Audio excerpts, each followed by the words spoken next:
आज की तिथि में देशभक्ति का कोई मापदंड बदल ही गए हैं। आज की परिभाषा में सारे देशभक्त या तो सांप्रदायिकवादी है या आज के नए व्याख्या में ये तो आतंकवादी भी है।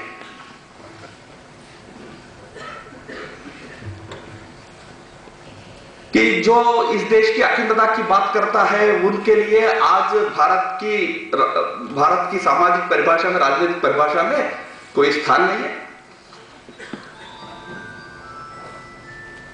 आजाद भारत में हर कण की भूमि पर भारत का राष्ट्रध्वज फहरना चाहिए, पर कोई ये बात कहता कि मैं किसी राज्य की राजधानी में राष्ट्रध्वज फहराता हूं तो उनको देशद्रोह या आतंक का संज्ञा से या तो ये शांति को भंग करने वाला विषय के रूप में आज प्रस्तुत किया जाता है, क्योंकि हमने परिभाषा बदल दी है। स्वातंत्र वीर सावरकर देश की अखंडता की बात करते थे। पाकिस्तान हिंदुस्तान के रूप में भारत को विभाजित करना वो अस्वीकार करते थे। सावरकर को हमने सांप्रदायिक संज्ञा देकर किनारे कर दिया। श्याम प्रसाद मुखर्जी कश्मीर को भारत में अविभाज्य अंग बनाने की बात करते थे। श्याम प्रसाद मुखर्जी को हमने कहा कि संप्रदायवादी है, और जो देश को तोड़ने वाले, मजहब के आधार पर राज्यों को विशेष दर्जा देने वाले भारत के महान देशभक्त और देश के नेता बन गए। परिभाषाएं बदल गई। स्वामी विवेकानंद जी कहा करते थे कि भाई एक तो राष्ट्रीयता एक फीलिंग, अनुभूति है, भावना है, intense feeling, feel from the depth of your heart. Does it make you sleepless? Do you feel that millions are starving today and millions have been starving for ages? अध्यक्ष जी ने अभी कहा कि भाई आखिरी व्यक्ति की चिंता करनी चाहिए। विवेकानंद जी का वाणी था। वैसे तो मैं कॉन्ट्रडिक्ट नहीं कर रहा हूं। विवेकानंद जी का कहना था कि the last dog, not just the last man, unto the last man. उन्होंने लास्ट मैन की बात कही। यूरोप की चिंता लास्ट मैन तक रही, पर हमारे देश में आखिरी कुत्ता भी भूखा ना सोए, ये उनका कहना है। The last dog also should be taken care of.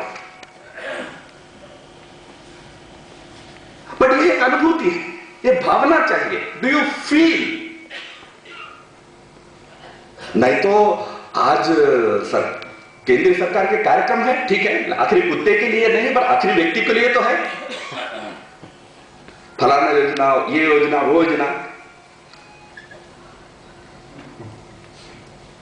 पर विवेकानंद जी का कहना था कि भाई हर व्यक्ति का, वो कोई भी हो, जैसा आपने सही कहा कि विज्ञानी भी हो या आम व्यक्ति भी हो, यह भावना समान है सबके लिए।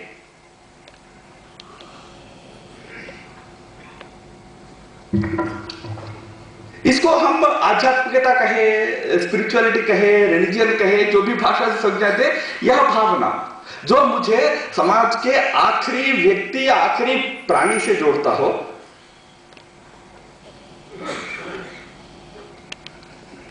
यह महत्व का होता है राष्ट्रीयता के अंदर। स्वयं आइंस्टाइन ने कहा कि हमारे सामने तो ऐसे बड़े, इतने बड़े विज्ञानी बैठे जो उसका एक उदाहरण भी है कि उन्होंने कहा कि भाई science without religion is blind, religion without science is lame. दोनों चाहिए।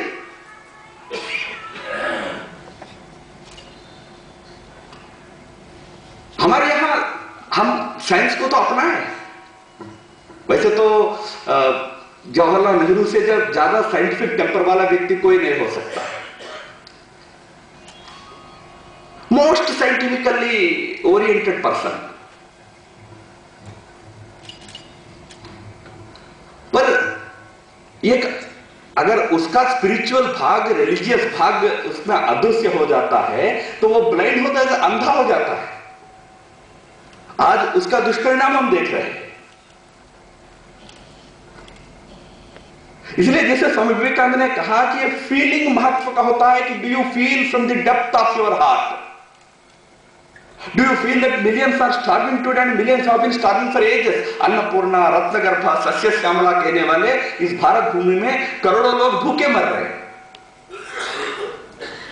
Does it make you sleepless? Does it make you, helpless? You are feeling frustrated? ये कोई स्टेटमेंट नहीं है। मैं आंध्र से आता हूं, हमारे यहां एक बहुत बड़े नक्सली चिंतक हुए, एक्सट्रीम लेफ्ट के चिंतक हुए, नागिरेड्डी। इन्होंने भारत का इंडिया बैंकरप्ट, इस प्रकार की एक किताब लिखी है, 600 पन्ने की, 600 pages of the description of the bankruptcy of India. Vivekananda ji कहते हैं कि भाई भावना चाहिए, स्टेटमेंट नहीं, किताब लिखना नहीं। डू फील, उससे रात को आपको नींद नहीं लगेगी। पर कहते हैं कि भाई भावना पर्याप्त नहीं है। अगर भावना है दिल में तो सेकंड स्टेप होता है कि भाई अगर भारत में इतने करोड़ लोग इस प्रकार दुखी है, पीड़ित है, भारत के ऊपर इतने सारे संकट है, तो उनको सामना करने के लिए मैं क्या कर सकता हूं। मैं,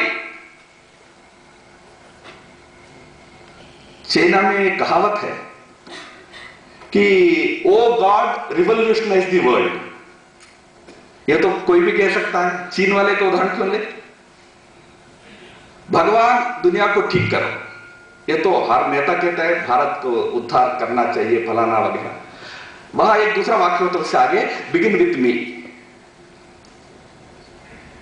मेरे अंदर परिवर्तन के आधार पर समाज के अंदर एक अच्छा परिवर्तन हो, समाज को ठीक करो। विवेकानंद जी कहते थे कि राष्ट्रीयता का पहचान का दूसरा भाग होता है कि तुम अगर समाज के अंदर की इन चीजों से पीड़ित हो तो उनको दूर करने के लिए तुम आगे बढ़ते हो कि नहीं बढ़ते हो, बढ़ने के लिए तुम तैयार हो कि नहीं।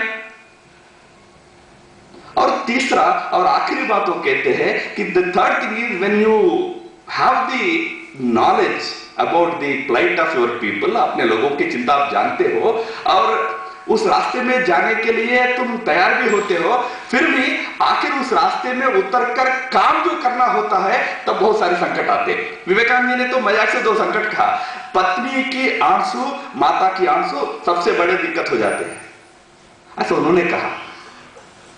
वैसे तो उनको पत्नी का अनुभव तो था नहीं, सन्यासी थे, पर उन्हें